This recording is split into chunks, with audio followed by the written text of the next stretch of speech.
அனைவருக்கும் வணக்கம். நம்ம முதல்ல என்ன பார்க்க போகிறோம் அப்படின்னா, திரு விஜய் அவர்கள் ஆரம்பித்த தமிழக வெற்றிக் கழகம் அந்த கட்சிக்கு நம்மளுடைய வாழ்த்துக்களும் அன்பும் முதல்ல தெரிவிச்சுக்கலாம்.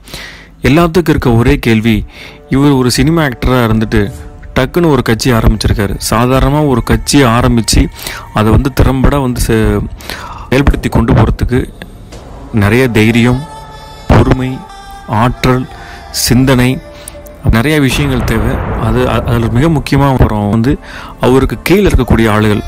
இவர் பார்த்திங்கன்னா சுத்தக்கரங்களோட பார்த்திங்கன்னா தமிழ்நாட்டு மக்களுக்கு சேவை செய்யணும் வந்திருக்காரு. அதே மாதிரி அவருக்கு கீழே இருக்க எல்லாருமே அதே ஒரு மனப்பான்மையோடு இருப்பாங்களா அப்படிங்கிறதும், அப்புறம் இவர் நம்ம கலைஞர் மாதிரியோ, நம்ம ஜெயலலிதா மாதிரியோ, எம்ஜிஆர் மாதிரியோ வர பிரச்சனையெல்லாம் எந்த அளவுக்கு திறம்பட கையாள போகிறாரு. அரசியலுங்கிறது முக்கால்வாசி சாக்ரிஃபைஸ் தான். அந்த சாக்ரிஃபைஸில் இவர் என்னென்னலாம் இவர் பக்கம் இருந்து விட்டு கொடுக்க போகிறாரு, இதை எப்படி தைரியமாக கையாள போகிறாரு, அதை ஆனால் எல்லாத்துக்குமே அவர் அமைதியாகவே இருக்கார்.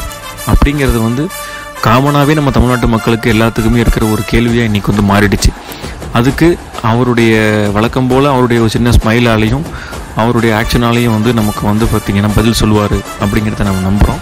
எனிவே, எப்படி இருந்தாலும் அவர் ஒரு சினிமா ஆக்டராக இருந்தாலுமே தமிழக மக்களுக்கு லாங் ரன்னு கொண்டு போகிறதுக்கு அவருக்கு என்ன ஐடியா இருக்குது.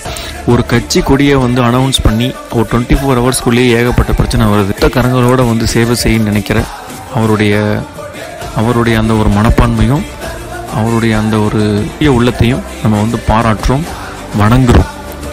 தேங்க்யூ. Subscribe, like, share.